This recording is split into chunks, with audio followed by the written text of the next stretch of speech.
Okay, alright. Hi again. My name is the infamous Glynis Holcomb. Yes, I will call myself the infamous Glynis Holcomb. Now, I tried to make a previous recording earlier, got interrupted, but this time I'll try not to be interrupted.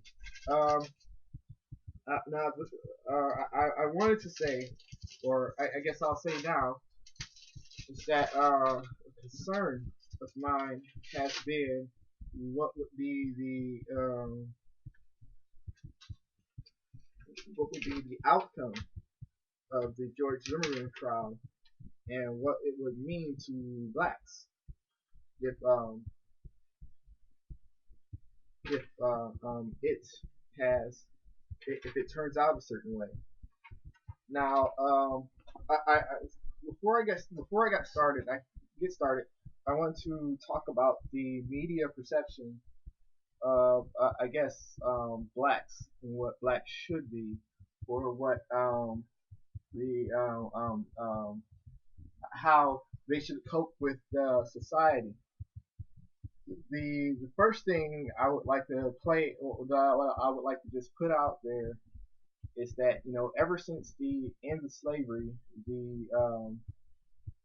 the idea was to domesticate the blacks, and you can for my reference purposes, you could go to YouTube and look up the Muafa 21. The idea was to domesticate the blacks into living with society. Why do I bring that up as in relation to what's been happening, the current Trayvon Martin case, and what's been happening in the U.S. with the killing of young African American males? Like I'm in my 30s. I'll be 31 come August.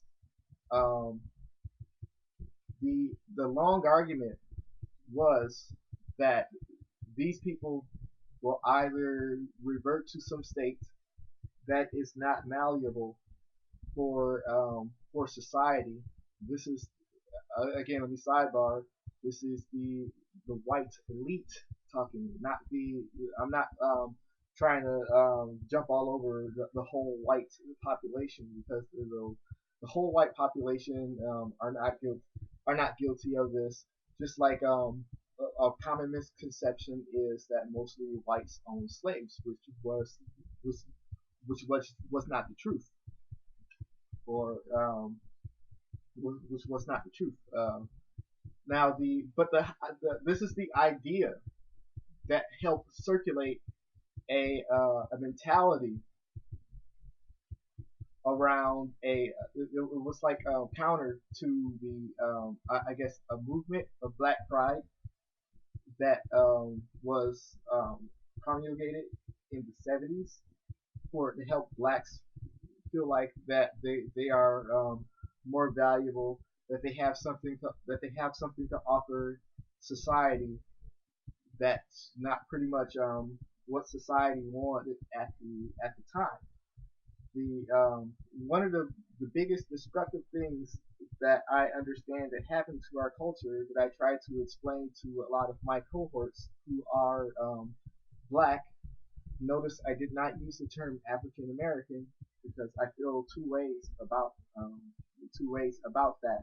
The African Americans saying that you have somehow become an African immigrant, which that is not true.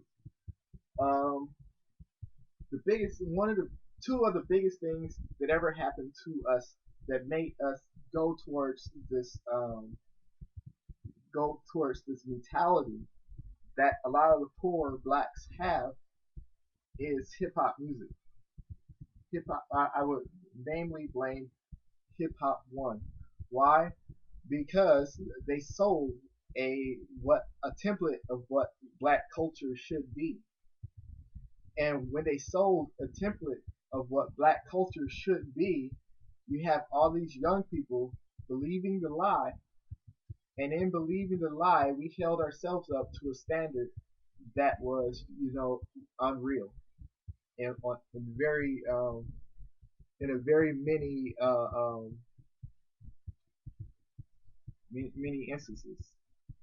Um, Not only that, when we when the industry sold out to become bigger, to become richer, this gave big industry the license to pretty much sell product through a medium that blacks appreciated, and that was music that was contemporary and original.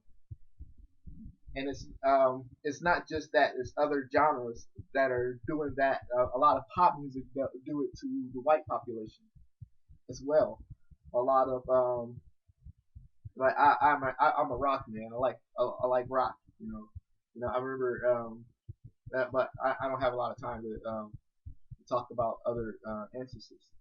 Now, the big problem it has been, I guess, what the Arabs are finding out in the United States has been the popular misconception of black people. And why is that? Why would that be important to the Trayvon Martin case? Now, I guess I wasn't recording earlier when I was trying to make a point to why exactly did um, George Zimmerman get out of his car. Well, he talked to one of his neighbors when he first got there. One of his she was terrified. She lived through a nightmare. I'm an African American.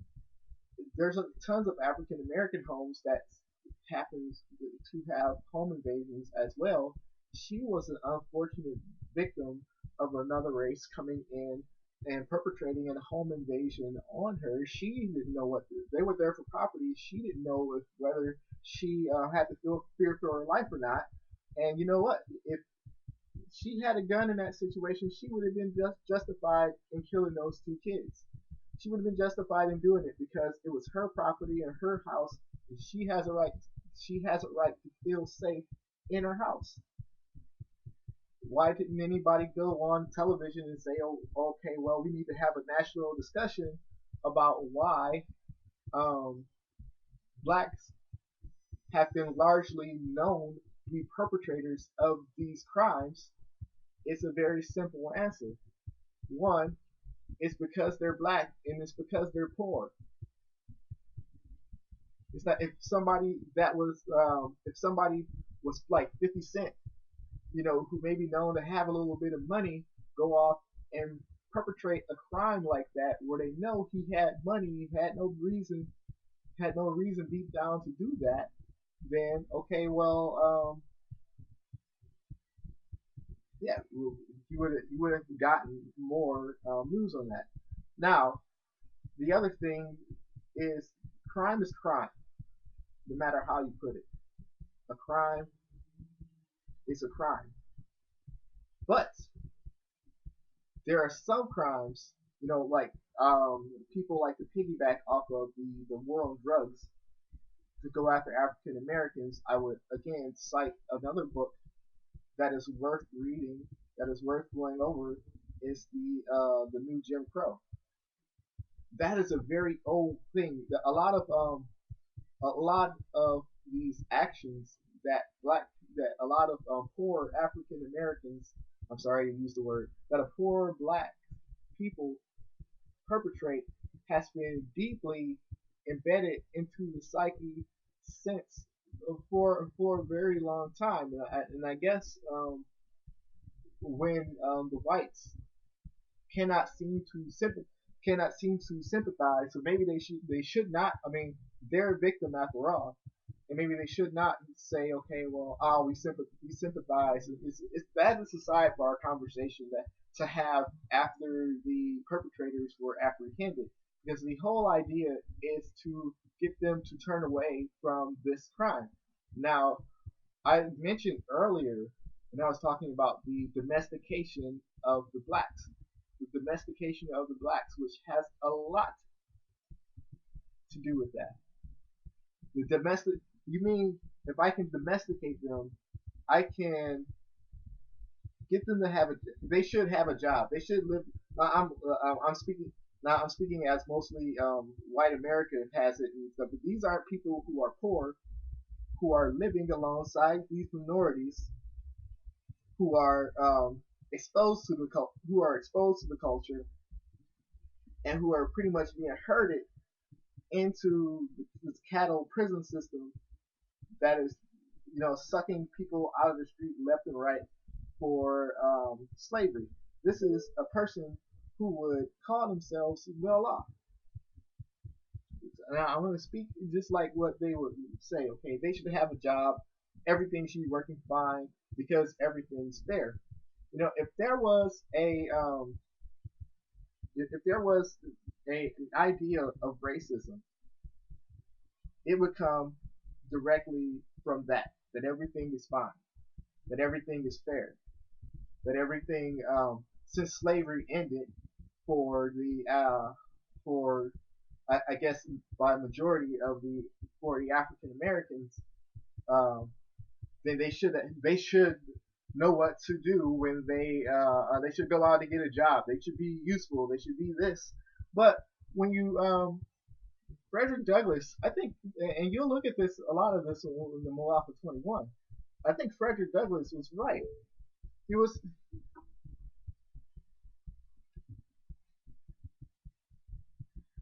I think Frederick Douglass was right in saying, their involvement has been their undoing.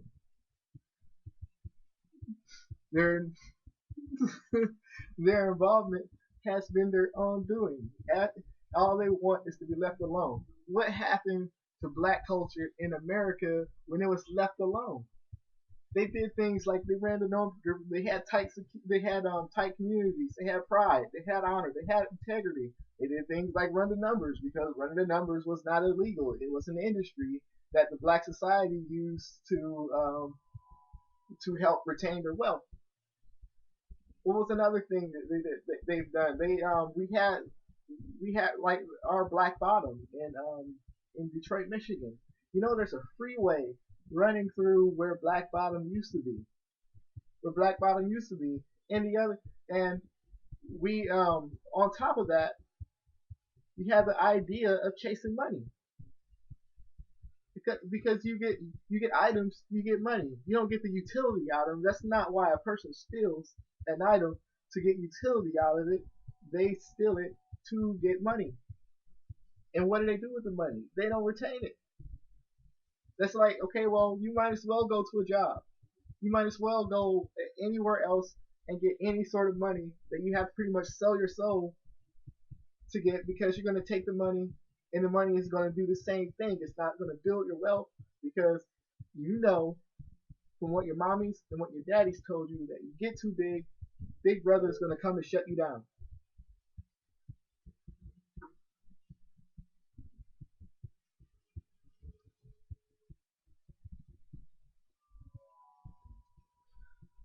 Um, Now, as far as this case goes, this case is a very sensitive thing. And I mean, if I think about what might have been going through George Zimmerman's mind, and a lot of people want to say, okay, well, he must have had seething hatred for blacks. And no, that's not it. That's not it. It's a common. And I went to great lengths to say what I said before. To say this is the common perception of what blacks are. This is the common perception of what blacks are, and you wear it on your cuff, and it gives you it gives you the what do you call it the meta message that you have to go protect yourself against this kind of menace because there's more perceptions of blacks being menaces than anything, and it's heartbreaking. It's one of the reasons why you see a lot of deaths in New York with the black teens. You see a lot of shootings in Chicago with the black teens, and it's all focused at the poor youth. Nobody we never talk we talk about the results all the time, We never talk about what reciprocated this, which is another thing which is going on with the George Zimmerman trial. Now, I'm a metaphysicist, and I'm a witch to say the least. And it's saying that one of the things we really focus on is what is causation. I mean, what is causation? How do you know? How does an effect happen without cause? What was the cause? Can you tell me that Trayvon something? And this is why I refute what people say when they say Trayvon Martin is part responsible. Because how can you create an illusion of fear? He knew that you were following him, and you created this illusion of fear inside of this child's mind. And of course, what he's gonna do? Oh, he's just supposed to run away and stay home. Is that what you teach your kids? Is that what you teach your kids? Is that what you teach your kids and stuff? Somebody tried to make the comment, well, and I don't think they really actually really justified that with me. Like, okay, well, I know you're stalking me in the middle of the night. I know that people are. We don't talk about too much black missing kids. We don't talk about the male perpetrators of rapes on males in the public because we don't think that exists, and it does exist. We don't talk and it's on blacks. My brother, I had a brother who was a victim on that of that, and nobody ever talks about that. I mean, yeah, I think there is a point to where we focus on more what other races do to us than what we do to ourselves. But a lot of what we do to ourselves is reciprocal. Um, I don't think that he had. I don't think, and it's easy. It's easy to walk into a situation like that and have everything blow up in your face. But the bottom line is he created the situation for him to have to shoot himself out of. And you can't walk away. You can't walk away and say, "Well, I didn't do anything." Okay, well, what happened to the black girl, the black 16-year-old that was charged with a felony crime as having a weapon of mass destruction inside of a science room when she blew a soda pop top off a soda bottle during a science experiment. You can't really explain that to me. You cannot really expect for you to make a mistake and have no consequences to it. It's all about consequence. If there are no consequences, what type of message are you sending? How? I mean, you said now everybody's saying, "Oh, well, Trayvon menaced George Zimmerman." That's all hearsay. Hearsay doesn't count. You know why? Because George Zimmerman is the only person there to testify to that. And hearsay does not count. So you have to pretty much gut everything he just said. You just got this result.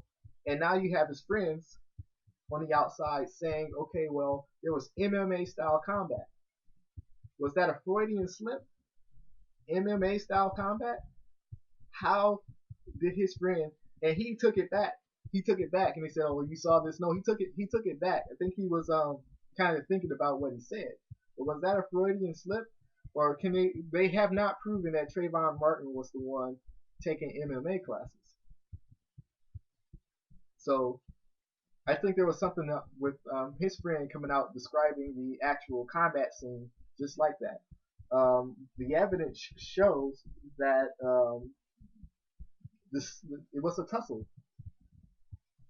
There was no way that I mean he had to have in order for George Zimmerman to get his gun, he had to have rolled. So What does that mean? What does that mean? That mean at some point Trayvon was on the bottom and George Zimmerman was on the top. It means at some point Trayvon Martin was on top and George Zimmerman was on the bottom, or else it would have been impossible to get the gun. You'd say in all this time, nobody came from the house to help him. If he was calling for help, well, Trayvon could have been calling for help too because he was close to his house. That's all I got to say for right now. I'm sure other people are going to say, well, yeah, he was involved in this and stuff, so he got what it was deserved, which is, it's a really disgusting and it's a really callous and disgusting thing to say. And they can only say that from the other side of the fence, and they don't understand. Okay, why black people will get so angry over something like this, and not get angry at other things of racism, like our institutions or anything like that. We have the most racist institutions on the planet, and yet we still want to call ourselves Americans. All right, that's all I got to say about that right now. If something happens to where he walks away scot free after causing a situation to where he had to fight himself out of, I don't know what to do. I don't know what to say that people should do. This is, no. It's about responsibility. You're gonna tell there's no responsibility for killing a black kid, and if that is that the way the legal system treats African Americans on the legal system is the real issue. It's that it doesn't have to do with George Zimmerman's racism. It does not have to do with the lawyer. I think the lawyer is a good person.